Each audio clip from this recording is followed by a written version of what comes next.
Yo, what's up guys? Nadem here with a Thursday tutorial. Hope you guys are having an amazing Thursday. And today in this video, I want to talk about the kick processing and how you guys can make your kick punch through the mix harder, how to make it fatter, how you can improve the transient or the first part of the kick, and ways that you can stack other percussion, loops, top kicks, cymbals to make your kick just fatter and grittier, dirtier, whatever it is that you're trying to achieve.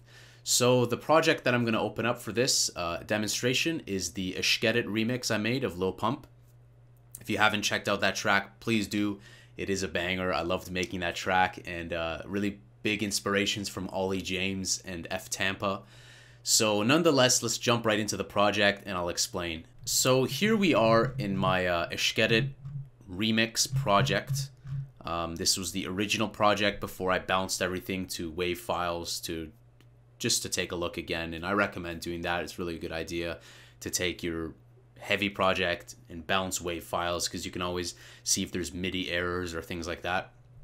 But anyways, in this project, the kick is very simple. So let's just listen to just the kick. I'll play the first kind of 4 bars here, and it's this little pattern here, kick and clap. So the kick is very basic. I'm driving it with a sausage fattener, pumping a lot of gain, and it's driving it. We can listen without sausage fattener. We'll turn them all off. So sausage. Kickstart. Kickstart here is being used not so commonly. I have it on the short kick setting with 19% mix. This is just shortening the kick very slightly. So these are kind of cheats and techniques you can use if you need to shorten the kick for some reason. And even though you could do that in the volume settings or in the in the audio settings of a sample, when you're using a sample, there's another option where you can do that and you can mess with the attack and release. I like doing this because sometimes it makes that extra glue to the bass and allows the bass to punch through a bit better. So it doesn't have to always be done, but in this case, that's why I did it. I wanted to make it just a slightly shorter bit. R-Bass, Renaissance Bass, is a great plugin. There's the mono and stereo version. Here I use the stereo version, and the Renaissance Bass is just giving it a little bit more of low frequency harmonics. We can listen without, and now with. So it's not a whole lot, but it does add a bit of bass. And the last one I'm using is Kickstart, but that is automating the beginning when the kick first is introduced. So you'll see here. And then it turns off for the drop. So that's just an intro thing. Now let's talk about adding things to your kick. So there are many ways that you can do it. You know, there's Transient Master from Native Instruments where you can improve the attack and make it punchier and delay the sustain to make it longer. You know, there's different methods. I think that the most easiest method, the most reachable method, and the one I want to focus on in this video is adding other samples. You know, you can EQ your kick however you like, or an individual thing however you like, but when you add everything together, how does that sound? That's the most important thing.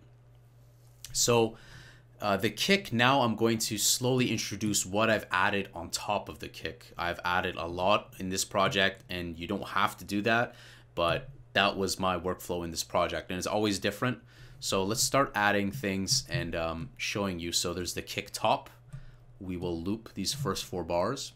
Just the kick for now. Kick top. So you can see adds a little punch. Kick top 2. Okay, this one, Ollie James kick clap.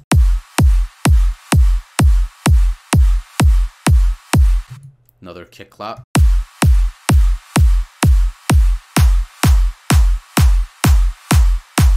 We have like a top loop here.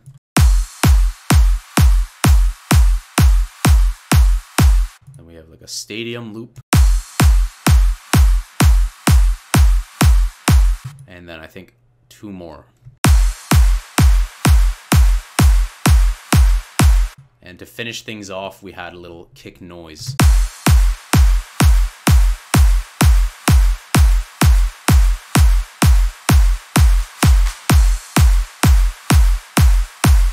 So you can see that adds so much more punch when we compare that to just this guy. It sounds so much drier, and it sounds just, yeah, a kick is meant to be in your face, but you need different components. And when you add certain things, like even something as simple as this kick top, something as simple as that kick top can really improve your mix. You know, you can find these all over. You can even take a kick and maybe high pass the kick, process the kick, just get the first beginning of the kick and layer it on top. That is basically the process for this. Again, you know, stacking these, and if we look at these samples individually, this one was from like a loop. It's a percussive loop. The first one was, I think, a kick, a top layer kick. The other ones were kind of like stadium loops, clap loops. But there's no right or wrong. Like I said, you know, there's no right or wrong, and it's just a matter of experimentation. I'm going to turn on basically the kick and percussion and the bass. Let's have a listen.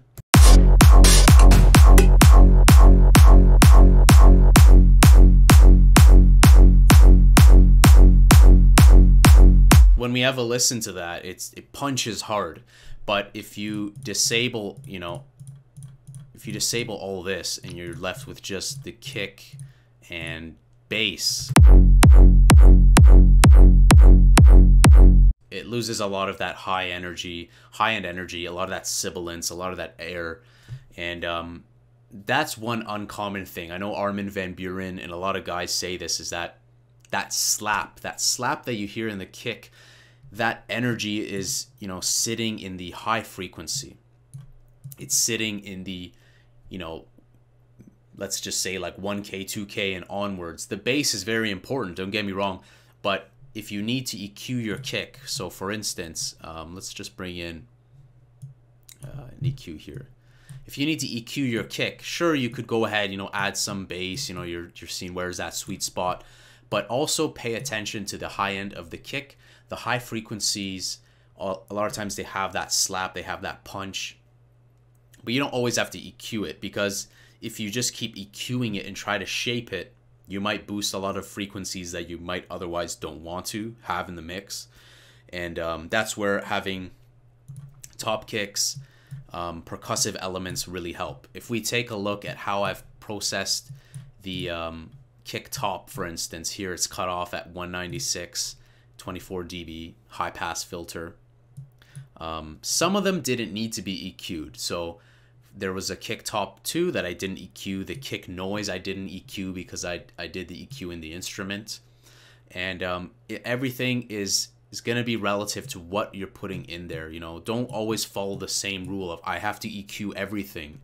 That will get you guys in a big mess, and you're going to have so many plugins running, and it's just going to be so aggravating, because the ultimate asset and what I want you guys to focus on the most is just using your ears and listening. Okay, if I have a kick in this project, what can I add on top of that 4x4 on every slam that complements it? And sometimes it doesn't work. Sometimes you might have stuff that works better with another kick. Sometimes it doesn't work with another kick. Sometimes you pitch down your kick or something and you lose all that transient power. So really big emphasis on that is stacking samples and using them smartly. You know, some of these samples I have, they're hidden, they're tucked away in the back with a lot of like, what do we have here? Something like -9 dB.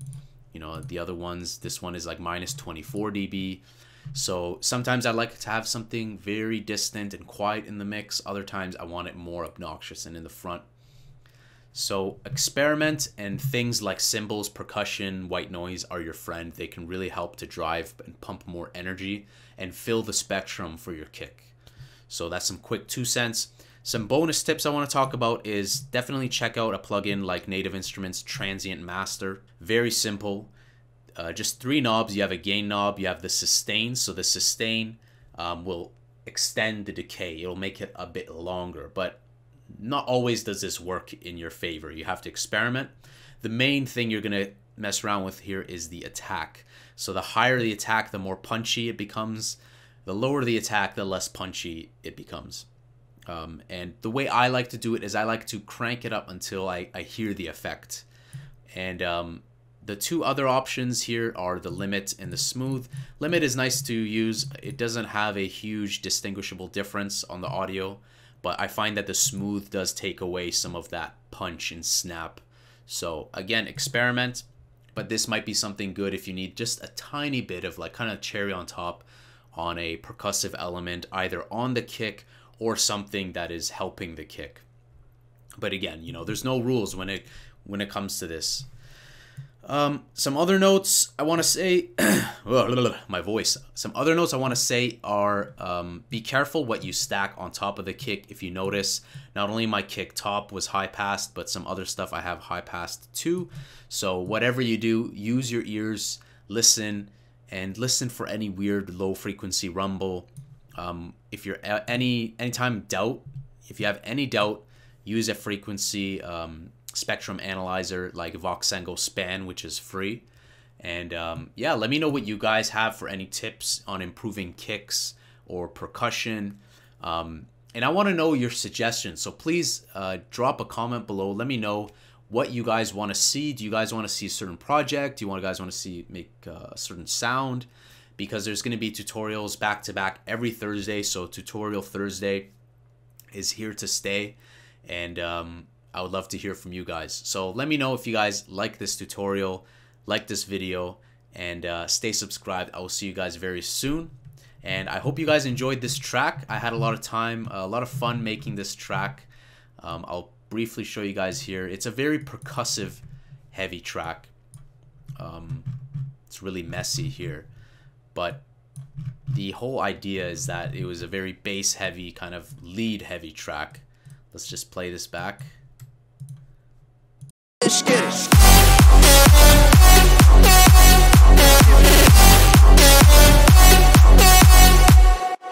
So that's it. I hope these tips you guys can incorporate into your productions to get a little bit more oomph, a little bit more power out of your kicks. And I will see you guys in the next tutorial. Take it easy, guys. I'll see you soon.